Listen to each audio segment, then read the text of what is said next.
Welcome back to Bravo Breaking News with Kim and Lisa. Last night, we got part 2 of the Real Housewives of Beverly Hills reunion, and things are heating up between Kyle Richards and Sutton Strat.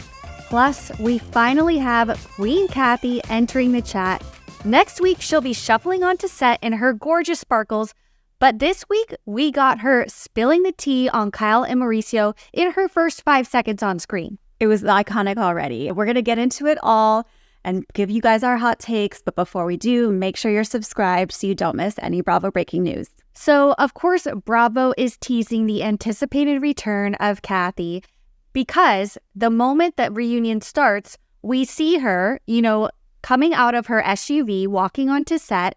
Then they go to her in glam, and she has this iconic face of contour that I think will go down in Bravo history. It's going to be a meme forever. But she's sharing what she thinks about Kyle and Mo, like literally in the first 10 seconds. It's like they come in with the cameras, they ask her, and she's just blurting everything out. And she shares that she thinks that Kyle has had, questions about her and Mauricio for the past 3 or 4 years. This isn't something that just happened in the last 3 months. This has been going on for a while. What were your thoughts on this kind of just spilling of all the tea? I mean, first of all, everything Kathy does is just iconic, and she's not trying to be funny, but she's funny because just seeing the makeup artist dab on all this, contour. She gets out of the SUV with her pillow in her robe and her slippers. I just adore this woman. And, I wasn't really surprised when she said that because we had seen her say on some interview before that she didn't think Kyle would take it this far if she wasn't sure about it. So, in other words, if she wasn't ready to actually get a divorce, she would never have taken it this far with talking about it publicly. So I guess I wasn't really surprised, but I can't wait to hear what else she has to say. I know. I think we're going to get a lot more from her. And I mean, this just 5 seconds alone is proof. We need her back. She says what's on her mind. She has no filter. You know what I mean? That's what we need in this show. I feel like that's what we're missing. I feel like a lot of the people at this point know what they're doing. They produce themselves. But Kathy just gives us exactly what we want. Exactly. Okay, so we get back to the couches and we kind of get into talking about Kyle's sobriety. Now, there was a lot of talk about drinking in this episode. We got them talking about not only Kyle's sobriety, but whether Sutton has a drinking problem or not. Sutton insinuating maybe Dorit has a drinking problem.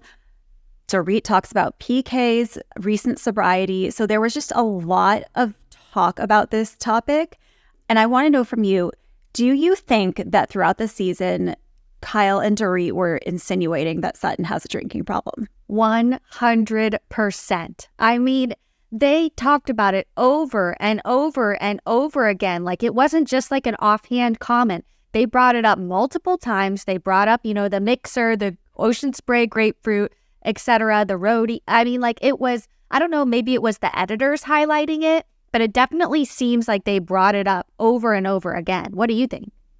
Yeah, I think Dorit's comments were definitely stronger, but I do think it seemed to be a through line within their conversation. So I think Sutton had a right to, call them out about it and say what she thought.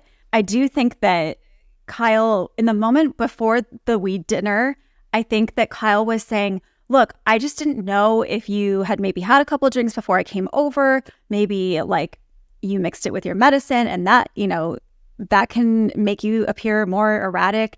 So I don't think it was that comment was that bad, but they definitely were kind of going there in multiple occasions. Yeah, I mean, there was a lot of clarification needed to be no, I didn't mean it like that. No, here was the right context, there's a lot of explanation that everybody had to give on both sides as to why they said what they said. I don't know. I think they should just come out and say it. They kind of basically did. They're well, I don't know if you have a problem.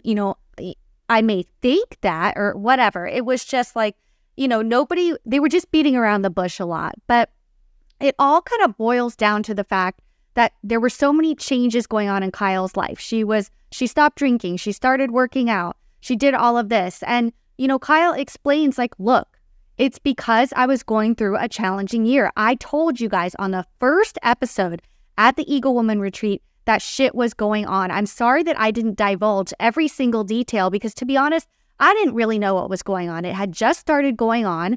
And, of course, they're going to come at her for not being open. But here at Bravo Breaking News, we support Kyle. I think that she has been open. She says she's been on this show for 13 years, and she lists out the receipts, proof, timeline, screenshots, everything that she shared through that time. And just because she wasn't divulging every little detail of her split with Mauricio, I don't think that means that she's not sharing her life with us.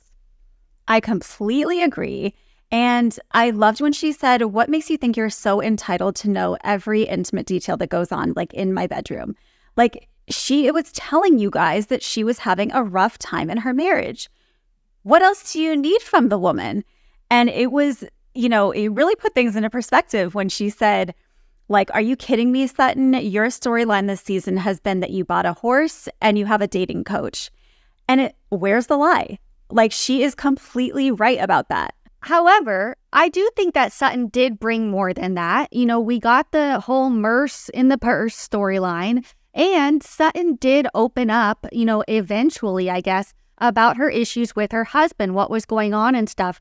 So while I support Kyle, I also think that Sutton did have a really strong storyline this season and brought a lot to the show beyond the horse and the dating coach. I don't know. That's just my take. What do you think? I hear you. And I do think that, this is probably the most she has ever shared about her ex-husband, but it still doesn't seem to compare to what we've seen Kyle put out there. Okay, so Kyle also says, Sutton, it seems like you just came on this season to come after me. And I do think that Sutton was coming pretty hard for Kyle, especially in the beginning. And I don't know. It's not really making sense to me if they're supposed to be this close that, she kind of referred to herself as her third sister. And I was confused the whole time about why she was kind of coming so hard for Kyle. Yeah, no, I agree. I mean, let's be real. These women are trying to make a show. They're trying to bring drama. I don't know. I feel like Sutton, Sutton's gonna sleuth. So if she sees, something that she wants to dig into, whether it be about her friend or somebody else, I think she's gonna do it. So I don't know. I'm glad she did because we got some entertaining storylines out of it. But let's shift over to Dorit because I am so glad that Andy brought this up at the reunion. The fact that Dorit seems to have made quite the shift this season in regards to her looks or lack thereof. She went brown. There is no blonde in sight anymore. No logos in sight anywhere. I mean, it is just, obviously we were all thinking this girl's broke. She has no money and she's trying to hide it. Blonde is expensive to keep up. So I don't know. She claims that she's not on a budget, but the way she said it was like, my husband didn't give me a budget, and Andy's like, wait, so you gave yourself a budget? And she's like, no. So I don't know. I'm still not buying it. Yeah, I was kind of expecting her to say like, look, after the robbery, I kind of just felt like I needed to tone things down a little bit and not be so ostentatious with my wealth and like putting all these labels, wearing, head to toe Louis Vuitton. So I was expecting her to go there and she didn't. We didn't really get an explanation beyond the hair just saying she was ready for a change. So I don't know, but the best part of it all was that Andy starts to yawn yet again. This is the third year in a row that Andy has flat out yawned while Dorit is talking. And it is just, at this point, it's just like, it's hilarious to me. We need to put together a montage of all three times because I love it. I do love it. And I don't know. I mean, that's got to say something about Dorit. I mean, if this is 3 times in a row, that's not a good look. So then we kind of turn to Garcelle and Dorit, right? Because Garcelle had made this comment in the confessional that she doesn't really notice jewelry, talking about Kyle's new wedding ring that Sutton pointed out. She doesn't really notice jewelry, except she did notice that Dorit still had hers after her robbery. So that was a really controversial comment that Garcelle made. And this is, their time to address it. And I gotta say, I felt like Garcelle needed to just like take her stance a little bit harder. She was like, well, that was just my opinion. And like, I'm not saying that you weren't robbed, but I'm saying things were off. And it's like, well, what does that mean? If you think that it was fake, it was staged, like just come out and say it. Don't say it without saying it, kind of thing. But I think that was really hurtful.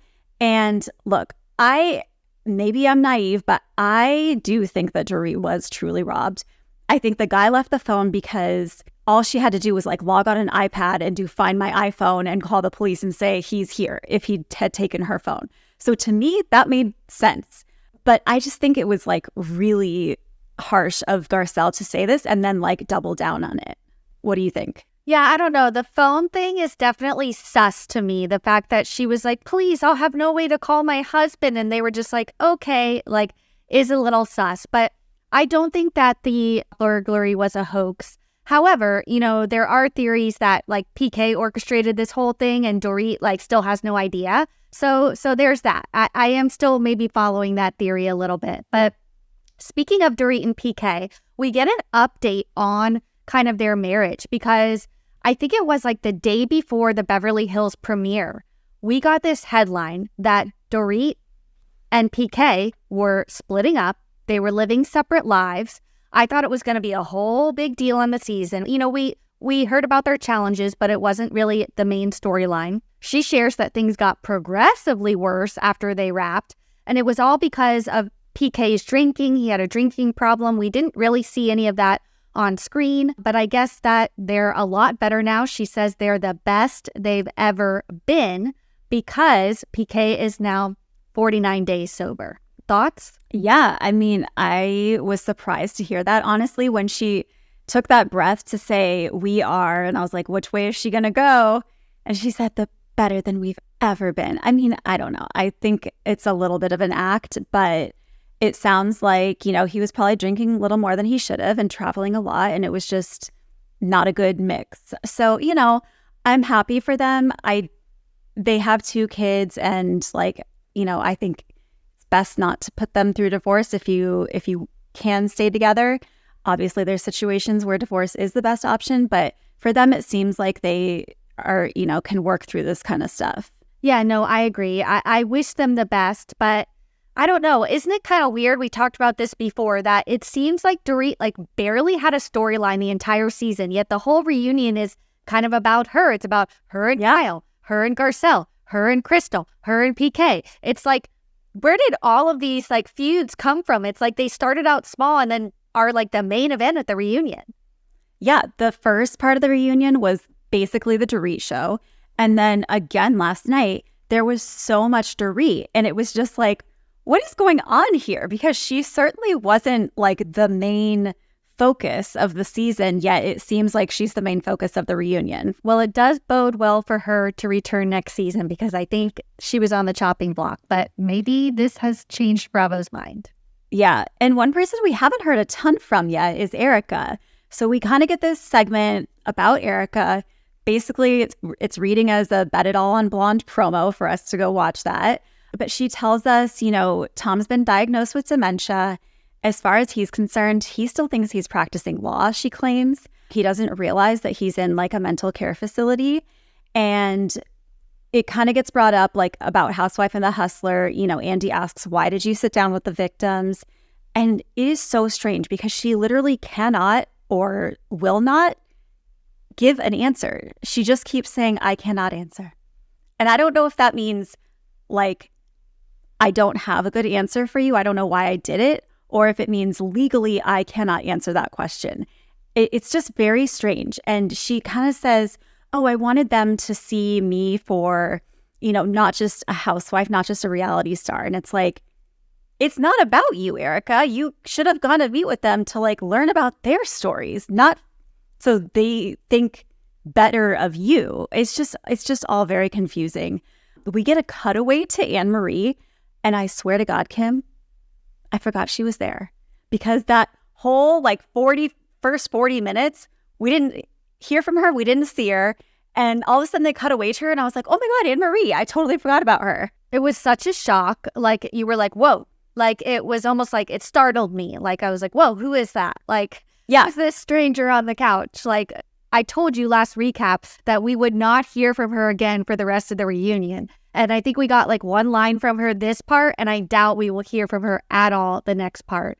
But it was really interesting about Erica, though, because she was kind of basically implying that the victims like told her some new information or something that she couldn't share and stuff. And that's why she couldn't say why she met with the victims. Was there some sort of like ulterior motive? Were they like feeding her information? She says that she found out that some of her money was in a client's trust. I don't know. It was very confusing the way she like half explained it and then was like, I can't say anymore. Right. I don't know if we'll see. I don't know if we'll see more of that in the spin or what. We did get an interesting moment where Crystal is kind of implying that is Tom faking this dementia, because she claims, he's now at least 4 years into this disease and he would be far enough gone where he shouldn't be competent enough to stand trial. I have no idea how that works, like who assesses if he's competent or not, how they do that assessment. But it was kind of shady for Crystal to throw that out there. And Erica just kind of seems, I don't know if she even really cares. She's just like, he's not my husband anymore. I mean, but let's be real. Crystal's saying what we were all thinking. Like, there's definitely a possibility. It's like we never heard about this decline or dementia before the lawsuit. And then all of a sudden, he's out of his mind and doesn't remember what he's doing and thinks he's still practicing law. Like, it was just like a switch flipped. And that's obviously not how this disease works. So I think that Crystal, yes, she doesn't make the most drama on the show, but she is the voice of reason. She tends to be the voice of the people, bringing up what we're all thinking. So I appreciate that. Yeah. And I mean, I guess at the end of the day, he kind of is a con man. So maybe he is putting it on. Totally agree. All right. So we can't get through this reunion without circling back to Vegas and Magic Mike, right? So we get Andy asking Sutton, like, what was it that just really triggered you from the show? Sutton again says, it was the simulation of cunnilingus. I didn't expect it to be a show like that. And I'm sorry, I am just calling bullshit once again. You wore pants. You brought a stack of ones. What did you think was going to happen? You bring a stack of ones to like a strip club, right? So you're going to have naked men, half naked men, like dancing for you. I don't understand why she keeps like trying to say, no, that wasn't it. That wasn't it. That was it. You even are on camera saying, I wore pants for nothing. You were hurt that you didn't get pulled up on stage. You overreacted and now you're embarrassed about it. Just call it what it is. I completely agree. I don't know why Sutton just won't admit it. Like, it's not a big deal at all. Like, no. I don't think the American Ballet Association or whatever will give a fuck, Sutton. Like, just say it. You're on a reality show. I just don't understand why she's continuing with this narrative that really like doesn't mean anything at all. Like, just say it. Yeah, just name them, right?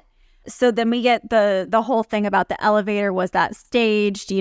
Erica says, of course it was not, but it was, kind of perfect because Sutton humiliated Erica in front of the cast. And so here was her turn to kind of like give it back to her. And then we get back to this, like, you guys were being mean to me, Kyle versus Sutton.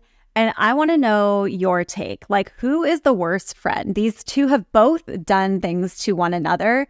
Is Kyle the worst friend to Sutton, or is Sutton a worst friend to Kyle? Well, I kind of think that it started with Sutton calling out Kyle's issues and making a big deal about her changing her lifestyle and stuff. And I almost feel as though Kyle coming after Sutton was just like retaliation, like, well, you're going to come for me? Okay, I'm going to come right back at you and call out all of your flaws and things that you're doing wrong because Sutton started calling out Kyle. I don't know. I'm not choosing sides because I love them both. I think that Kyle has been open and honest about her relationship. And I think that Sutton, I don't know, calling out some of these inconsistencies while she did take it across the line, I think it's fair to call them out. But I don't know. I don't think that one has been a better friend to another, but I think it's like tit for tat. Like, if she's going to call you out, you better be ready to take it and like fire it right back. Yeah, I completely agree. I was really upset that we didn't get Denise Richards. I really wanted them to bring her out in this episode because they did talk about the jacket and the weed dinner and all of that. I would have loved for them to just bring her out for 10 minutes, get to the bottom of like what was going on at that weed dinner, ask her about the jacket. And I just think it was a missed opportunity. I really wanted to see Denise there. Well, she wasn't at the reunion, but she was on Watch What Happens Live last night with the upside down pink jacket. I haven't watched yet, but I saw the clip. Amazing. It was hilarious. So I don't know. I feel like on Watch What Happens Live, she probably does divulge a few more details. So maybe they just saved it all for that. All right. Got to head over to bravotv.com for more info. All right. Thank you guys so much for tuning in. We have one more part of the Beverly Hills reunion. What will the bombshell be? Is Kyle going to come out and say she's a lesbian? Is she going to reveal that Mauricio cheated on her? What is Kathy doing here? We will get to the bottom of it all next week. So make sure you tune in and subscribe so you don't miss any more Bravo breaking news. See you all next time.